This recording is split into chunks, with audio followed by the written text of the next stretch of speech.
Assalamualaikum warahmatullahi wabarakatuh. Waalaikumsalam.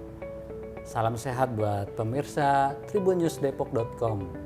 Bersama saya Bang Dot, dan di samping saya sudah ada tokoh Kota Depok, Bang Putra. Beliau Ketua DPRD Kota Depok. Nyari kain sutra ame Pok Sari di Bojong Sari. Ketemunya buah duren. Nggak usah jauh-jauh ke Bojong Sari. Udah seneng di mari ada Bang Putra yang keren. Oke. Bener nggak Bang? Bang Putra udah keren. Ya lihat aja. Bang Putra, Assalamualaikum. Waalaikumsalam. Gimana sehat Bang? Alhamdulillah. Alhamdulillah tuh. Bener kan? Dari suaranya aja udah menggetarkan gitu. Apalagi udah buka masker ya. Iya. Tapi memang pemirsa juga perlu mengetahui wajahnya Pak Ketua nih, Bang Putra. Nah, ada saat ini Kota Depok sudah melandai, kasus COVID sudah melandai.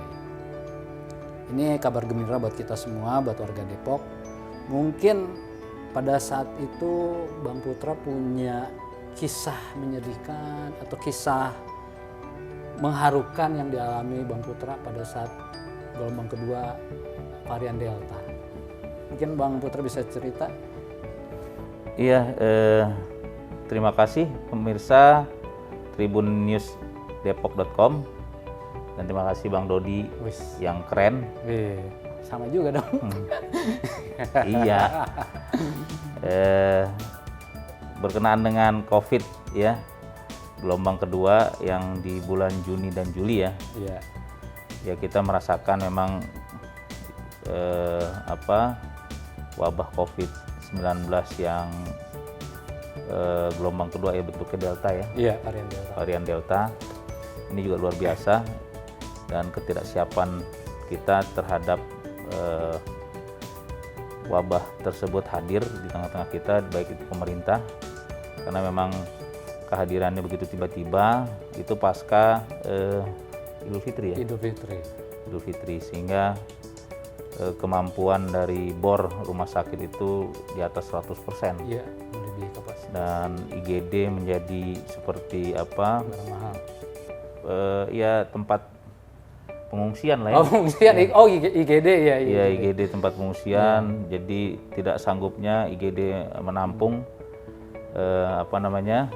pasien COVID-19, bahkan yang menyedihkan menghampar ini juga bawa kasur dari rumah ya, oksigen juga langka. Nah ini memang kejadian yang luar biasa, dan tentunya mudah-mudahan kedepannya dengan kejadian saat ini bor juga sudah persentasenya sudah menurun, dan alhamdulillah Kota Depok sudah memasuki zona kuning dan level 3 masih ya. Dan PPKM ini mudah-mudahan bisa efektif dalam pelaksanaannya, karena dengan PPKM ini berupaya pemerintah untuk bisa memutus rantai penyebaran dan menekan penyebaran dari COVID-19. Nah pemirsa tribunnews.depok.com, cerita berkenaan dengan gelombang kedua varian Delta ini memang kalau dari sisi masyarakat, memang kalau ke DPRD itu juga banyak ya, rekan-rekan teman-teman saya juga banyak yang menginformasikan berkenaan dengan masyarakat butuh ICU, kemudian butuh penanganan ya, kemudian butuh oksigen yang langka, butuh ambulan. Nah ini luar biasa, mungkin mereka Dewan khususnya sebagai wakil rakyat konstituen membutuhkan itu semua informasi berkenaan dengan adanya kamar untuk rawat inap dan ICU. Ini juga kewalahan dalam penanganannya, termasuk pemerintah untuk penanganan. Dan Depok dalam hal ini juga sudah beberapa kerjasama dengan rumah sakit, dan rumah sakit tersebut penuh saat itu. Nah dari sisi keluarga anak saya yang nomor 5 juga terpapar, dan penanganannya ya kita isolasi mandiri di rumah. Ya alhamdulillah kita tinggal bertujuh Jadi kena 1 orang, jadi kita isoman di rumah. Dan alhamdulillah 14 hari ya. Kemudian anak saya yang nomor 5 sembuh. Nah di rumah orang tua saya kena. Nah itu yang luar biasa tuh, saya mengontrol ya, artinya mengupdate perkenaan dan informasi karena udah usia lanjut ya, sehingga perlu dipantau melalui video call ya. Hari demi hari juga saya pantau supaya bersemangat untuk makan, karena memang salah satu gejalanya kan batuk, demam ya, juga malas makan. Jadi harus dikasih semangat, juga dikasih berkenaan dengan makanan apa yang mungkin beliau inginkan gitu, kita adakan. Yaitu proses. Itu kalau anak yang kelima ya? Ya. Itu perempuan apa laki-laki? Perempuan. Perempuan, manja dong waktu kena. Itu gimana ceritanya? Papa, Abi. Oh ya, jadi kena nih. Gimana jadi tuh? ya ini ketika ada salah satu keluarga yang positif ya. Jadi kita sama-sama swab antigen waktu itu. Nah anak saya nomor 5 itu reaktif. Akhirnya kita putuskan untuk isoman di rumah. Jadi kan kita ada lantai 2 tuh. Nah, kita taruh di lantai 2 untuk isomannya. Sendirian tuh? Sendirian, yang lain pada di bawah. Jadi yang lain di bawah, ya makanan kita anter. Kakaknya yang suka nganter ke atas. Mandi memang kebetulan di kamar mandi, ada atas kamar mandi ya. Jadi pokoknya aktivitas di sana semua di atas tuh, sampai isoman selesai. Nggak minta ditemenin tuh sama abinya apa sama uminya? Ya, alhamdulillah. Ya sekarang SMA kelas 1 ya. Iya. Jadi kemarin tuh baru lulus. Ya alhamdulillah anaknya juga mandiri, bagus. Jadi bisa ngurus diri sendiri lah makanan kita. Kan kalau udah meriang-meriang gitu, aduh pengennya ini. Tapi dia nggak ada gejala gitu. Gejalanya. Gejalanya paling sempet aja hilang penciuman aja. Lebihnya ya sehat, ya ceria lah, kita kasih support untuk tetap ceria. Sebagai orang tua waktu itu, Bang Putra apa tuh motivasinya ke anak? Ya motivasinya saya bilang untuk selalu ceria, jangan terlalu dipikirkan. Jadi dia juga sekalian, karena dia kan senang vokal grup ya, nyanyi. Dia latihan tuh kalau pagi dia berjemur. Kita juga semangatin di bawah tuh supaya kita berjemur. Ayo deh. Nah yang uniknya di kita itu kalau udah sampai sekarang nih. Jadi pengalaman yang kemarin itu ketika sudah ada yang kena, satu rumah tuh pakai masker udah. Tidur juga pakai masker. Sampai bawa ke tidur ya? Protektif sampai segitu gitu. Aduh. Sampai sekarang kalau ada yang udah flu, pakai masker. pakai masker udah. Tapi sama istri pakai masker juga? Pakai masker. Oh, tetap ya? Iya. Kalau istri udah flu aja udah pakai masker tidur. Oh, siap. Jadi sampai protektif supaya saling menjaga gitu ya, karena memang COVID ini luar biasa. Karena memang efektif ya masker itu ya? Alhamdulillah efektif. Jadi memang program pemerintah terhadap 3M itu perlu kita ikuti sebagai masyarakat ya, karena tidak hanya menjaga diri kita, juga menjaga keluarga, menjaga orang lain juga terhadap terpaparnya COVID-19. Bahwa COVID itu memang real ya? Real. Nah oleh karenanya dalam saat ini gitu ya, saya juga mengajak kepada masyarakat, tentunya pemirsa tribunnews.depok.com, ketika ada penyelenggaraan vaksinasi di masing-masing wilayah, bersegeralah untuk mendaftar, karena dengan kita melakukan vaksinasi sudah bisa menjaga diri kita, keluarga kita, dan orang lain tentunya terhadap terinfeksi dari wabah COVID-19 dan terbentuknya herd immunity ya, kekebalan komunal yang nantinya mudah-mudahan target dari pemerintah 70% dari penduduk bisa terselenggara. Di bulan? Kalau saat ini masih 45%-an lah Depok ya, dari target 1,6 juta ya. Nah kemungkinan di Desember selesai kemungkinan.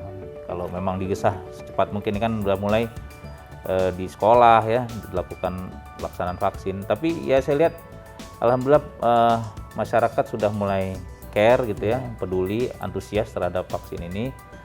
Kalau kita lihat ke belakang juga kan masih berdebat ya, artinya penggunaan vaksin itu ada yang Macam-macam ya. macam-macam. Sekarang ini sudah mulai partisipasi masyarakat karena mungkin timbul kepedulian untuk sama-sama saling menjaga kesehatan, saling menjaga supaya tidak Tinggal terpapar. dewannya yang mendorong ketersediaan vaksin ya. Ya, karena memang pemerintah ini kan terus kalau kemarin ada pertemuan dengan presiden terus menggesah percepatan vaksin di setiap daerah ya.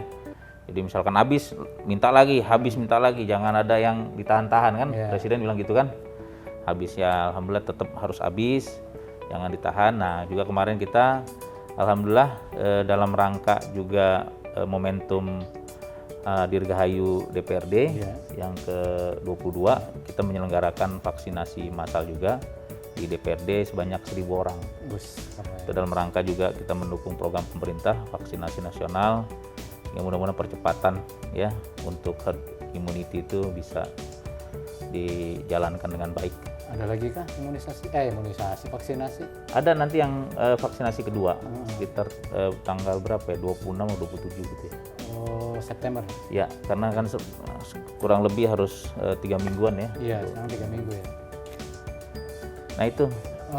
Bang Putra, mungkin dalam 5 tahun ke depan ini pandemi masih belum dapat diperhitungkan ya berakhir atau tidak.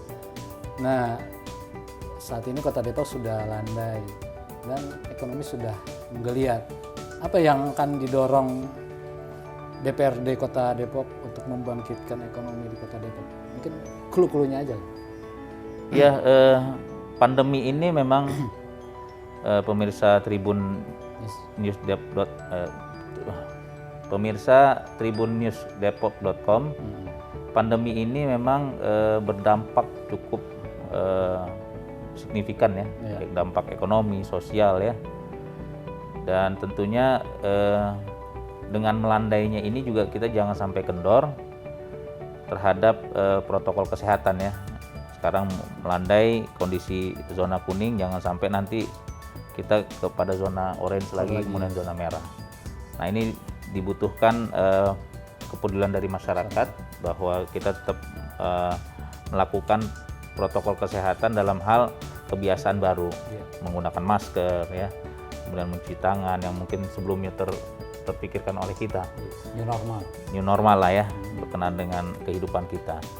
Nah saat ini juga dampak ekonomi cukup besar terhadap UMKM, terhadap pedagang-pedagang ya, yang tentunya harapan saya adalah bagaimana nanti pemerintah dalam hal ini harus hadir kepada mereka untuk bisa membuat program-program percepatan untuk meningkatkan ekonomi di daerah ya, baik itu UMKM yang mungkin sudah ada yang tutup, udah kolaps ya.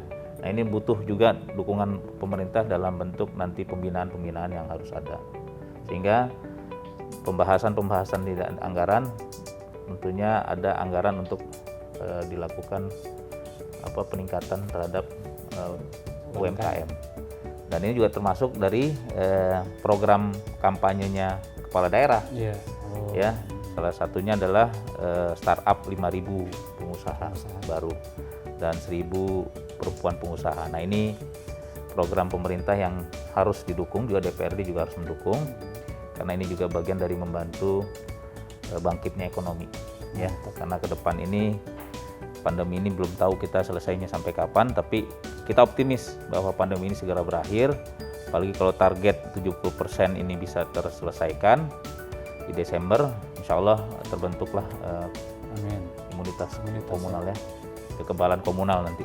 Bang Putra, ada satu lagi nih Bang nih, ini yang diharapkan, yang dicita-citakan saat ini nih oleh para pelajar dan ibu-ibu di Kota Depok nih, pembelajaran tatap muka nih, gimana nih Bang? Ya kemarin itu